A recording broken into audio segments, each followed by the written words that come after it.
है, इसको नाम चौका आरती भी कहते हैं। ये आरती उसी के घर में होती है जिसके घर में चौका हो गया हो। चौका जानते हैं? एक तो चूल्हे में चौका लगता है मिट्टी वाले में, और एक चौका लगता है अपने घट में। कोई गंदगी न डाले, चैनल पे देख ले, लाइव पे शरीर में गंदगी न डाले। जिसके घर में गंदगी न पड़ती है, मांस नहीं खाया जाता है, शराब नहीं पी जाती है, तो ये शरीर भी एक चौका है। इसमें तुमने बाहर चौका लगाकर चूल्हे पे मांस बना लिया और मांस बना करके खुद भी खा लिया। तो घट का चौका जिसने साफ किया, तो ये वही व्यक्ति पूजा करता है जो स्वयं भी गंदी चीजों का सेवन नहीं करता है। उसी के घर में ये ज्ञान यज्ञ होते हैं। और हवन तो सबके घर होते हैं, मुर्गी खाने वाले के भी घर होते हैं, शराब पीने वाले के भी घर होते हैं, मांस खाने वाले के भी घर होते हैं। लेकिन ये पूजा आरती तो उसी के घर होती है जिसका घर भी साफ हो और घट भी साफ हो। घर भी साफ हो और स्वयं घट साफ हो। उसी के घर संत गुरु आते हैं और ऐसा विधान करते हैं। और पंडित जी हवन तो उसके भी घर कर जाते हैं जिसके घर रोज मुर्गा खाया जाता है, रोज मांस खाया जाता है, रोज शराब पी जाती है। वे पंडित जी ये नहीं कहते हैं तुम्हारे घर हम हवन नहीं करेंगे, तुम गंदी चीज खाते हो। लेकिन कबीर पंथी संत जरूर कह देगा कि तुम्हारे घर तब तक पूजा नहीं होगी जब तक तुम गुरमुख नहीं होगे और ये गंदी चीजों को छोड़ नहीं दोगे, तब तक वो ऐसा ज्ञान यज्ञ करने नहीं आएगा। उसी के घर ये होते हैं। ये कृपा किसकी है? ये पीछे बैठे हैं, देखो गोविंद राम जी, इनके माध्यम से ये पूजा हो रही है। अगर ये बेटियां इनकी इस प्रकार से संतों का ज्ञान ना सुनी होती और पंडितों का ही सुनी होती तो वही हवन भवन होते रहते। अब इन्होंने अपने बच्चों को इस प्रकार से सुसंस्कृत किया है कि इसलिए कबीर साहब का ज्ञान इन्हें अच्छा लगता है। तो कबीर साहब का ज्ञान तो उन्हीं को अच्छा लगता है जिन्होंने संत का ज्ञान सुना है, संतों की सेवा की है और संतों के वचन सुने और अपने को संभाला है और साफ शुद्ध रखा है। उन लोगों को ये पूजा पद्धति अच्छी लगती है और अन्य लोगों को, बिना गुरु वालों को तो नहीं, समझ में ही नहीं आएगा। इसलिए साहिब कहते हैं इस पूजा आरती के विधान से कबीर साहब सुंदर ज्ञान देते हैं। जिस घर आरती करो बनाई, दूत भूत सब जाए नसाई। जिसके घर में ये आरती हो जाती है उसके घर के दूत और भूत सब खत्म हो जाते हैं, सब ट्रांसफर, सब छोड़कर चले जाते हैं। जिस घर आरती करो बनाई, ये बनाई जाती, बहुत देर लगती है इसको। कितनी देर लगी? बहुत देर लगी। और पंडित जी के हवन में ज्यादा देर नहीं लगती है। उन्होंने लकड़ी ईंधन तोड़ा और तोड़ ताड़ करके कुछ उसने घी फी डाला और थोड़ा कपूर रख कर आग लगा दी और कहा बैठ जाओ यहाँ, और सुहा सुहा करना शुरू कर दिया।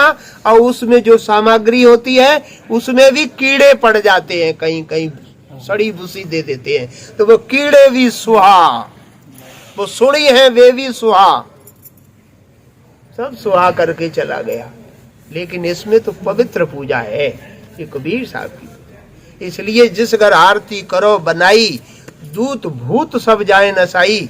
जिसके घर में कोई बाधाएं व्याधाएं होती हैं वे भी कबीर साहब की कृपा से सब चली जाती है। जागर आरती नाय साजी, तागर धर्म राय की बाजी।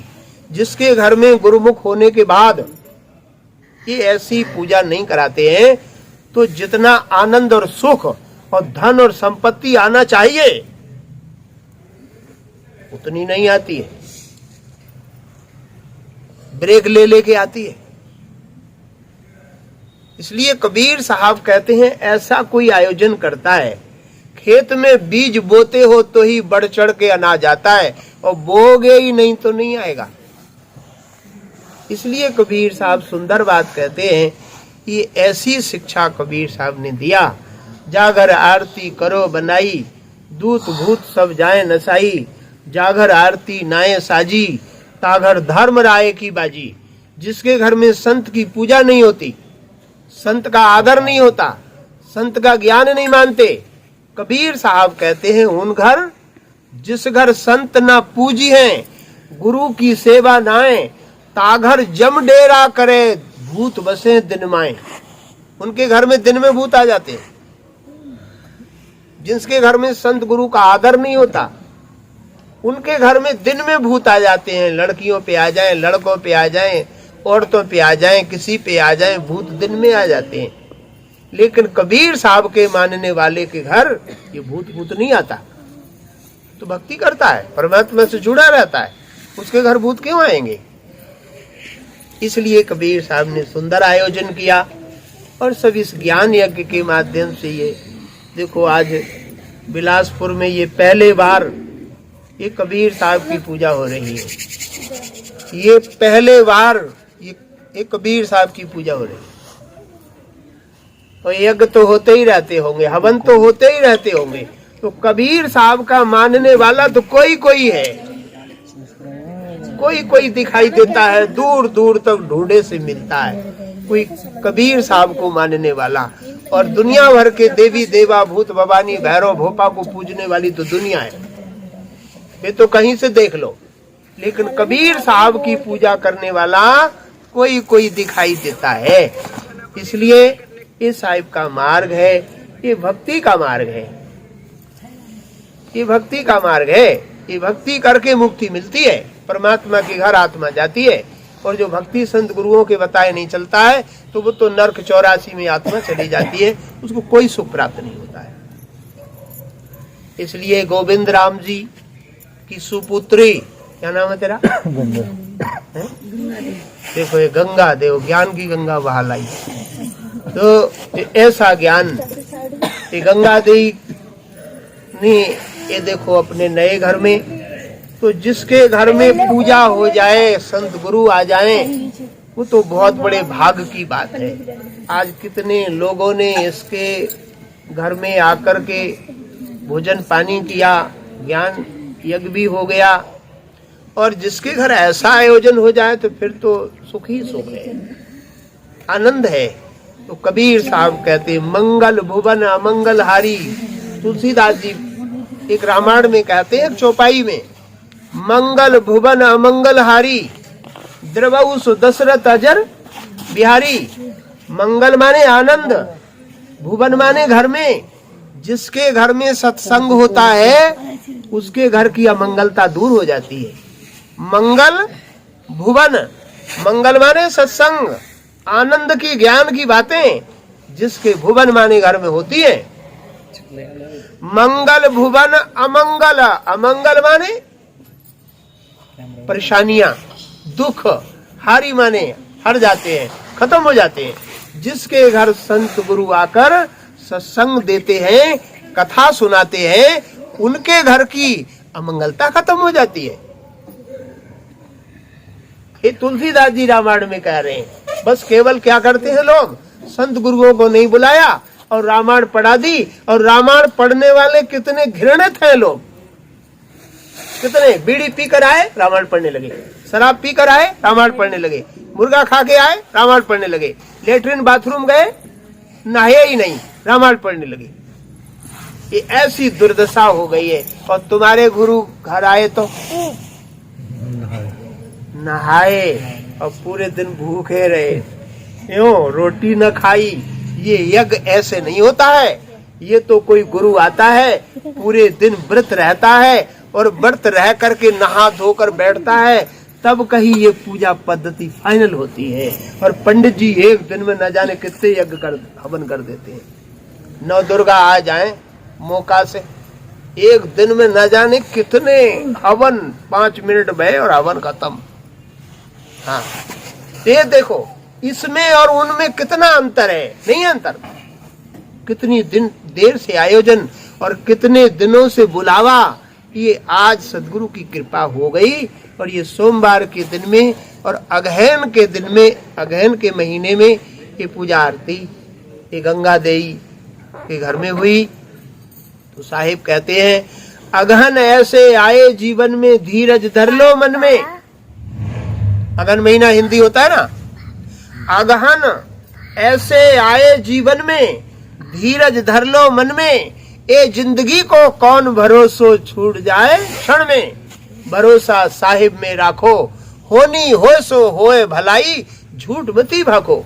कबीर साहब कहते हैं धीरज रखो और परमात्मा की भक्ति करो, एक दिन तुम्हारे पास सब कुछ हो जाएगा, सब कुछ हो जाए। धीरे धीरे धन बढ़े, धीरे सब कुछ होए, माली सींचे 100 घड़ा, रुत आए फल होए। धीरे धीरे धन बढ़े, धीरे सब कुछ होए, माली सींचे 100 घड़ा, तो रुत आए फल होए। बहुत धीरे धीरे किसी पेड़ पर माली पानी डालता है तो वो जैसे जैसे बड़ा होता है और जैसे जैसे एक दिन बड़ा हो जाता है और रुत जब आ जाती है तो उसपे फल आ जाता है। और गंगा देई के हृदय में लगा होगा, मेरा भी कहीं शहर में मकान बन जाए और मकान मिल जाए और मैं भी साहिब की पूजा कराऊं, तो कितने दिन से इसकी लगन लगी होगी, तो आज ये फल आ गया। नहीं आ गया? हाँ।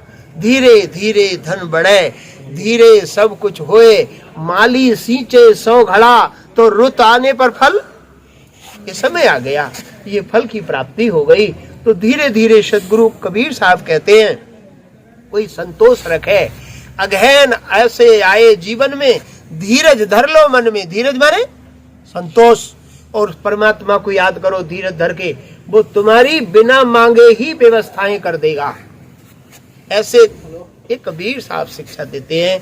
तो साहिब ने बड़ी सुंदर बात ऐसे कहते हुए लोगों को ज्ञान दिया है। तो अगहन ऐसे आए जीवन में धीरज धरियो मन में, ये जिंदगी को कौन भरोसो छूट जाए क्षण में। भरोसा साहिब में राखो। किस में राखो? साहिब में। लाइव चल रहा है व्हाट्सएप पे लिख भरोसा साहिब में राखो। अब देखो साहिब क्या चीज है। साहिब सब में समाया हुआ है और हम लोग साहिब को समझ नहीं पाते हैं। साहिब छुपा हुआ है और वो बोला जाता है। किसी ऑफिस में जाओगे तो साहब कहोगे, नहीं कहते हैं किसी अधिकारी से साहब कहते हैं, नहीं कहते। तो कृष्ण तो कहते नहीं है। कृष्ण भगवान बैठे हो या राम भगवान बैठे हो, कोई अधिकारी ऑफिस में बैठा होता है तो पूछते हैं साहब बैठे हैं? हाँ बैठे हैं। तो साहब सत्ता सब में समाई हुई है, नहीं है? आओ साहब कहते हैं, आओ साहब, बैठो साहब। किसी का नाम ना लेकर के साहब शब्द लगा देते हैं, वो साहब सबसे बड़ा है। साहब सबसे, कोई कहते हैं आओ कृष्ण बैठो, आओ राम बैठो, कहते हैं आओ साहब बैठो। तो साहब सबसे बड़ा है। साहिब सबका बाप है, बेटा काऊ को नाए, बेटा बन के आता है वो तो साहिब नाए। इस संसार में साहिब ऐसे कबीर साहब के रूप में आए। तो कबीर साहब कहते हैं जो साहब है वो किसी का बेटा नहीं है, और जो बेटा बन के आता है वो सबसे बड़ा नहीं है, क्योंकि बेटा बन के आए उससे बड़ा बाप है उसका, नहीं है। कृष्ण भगवान बन के आए हैं तो कृष्ण के भी पिताजी हैं। राम राम बन के आए हैं तो राम के भी पिताजी हैं। ब्रह्मा विष्णु महेश 3 भाई हैं, उनके भी पिताजी हैं। बताओ कौन है? ब्रह्मा विष्णु महेश के पिताजी का नाम, ब्रह्मा विष्णु महेश के पिता का नाम निरंजन भगवान। क्या नाम है?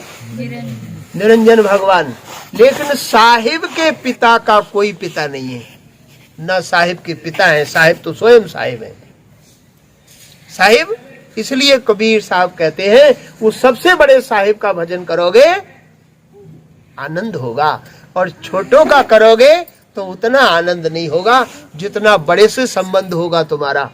बड़े अधिकारी से संबंध हो तो कुछ भी करा लो, और छोटे से संबंध है तो कहेगा मेरे स्तर का ये काम नहीं है, कहेगा मेरे स्तर का काम नहीं है, किसी आगे बढ़कर जाना होगा। तो साहिब सबसे बड़ा है। कबीर साहब ने साहिब की भक्ति कराई है। तो साहिब की भक्ति कोई कोई करता है, सबके समझ में आती ही नहीं है। कोई ब्रह्मा की करता है, कोई विष्णु की करता है, कोई शंकर की करता है, कोई राम की करता है, कोई भगवान, कोई कृष्ण की करता है। इनमें संसार फंसा हुआ है, लेकिन साहिब की भक्ति सब करते नहीं है। साहिब की भक्ति तो कोई कोई करता है, इसलिए साहिब ने ऐसी पूजा बताई है। तो साहिब सबसे बड़ा है, साहिब सबसे बड़ा है।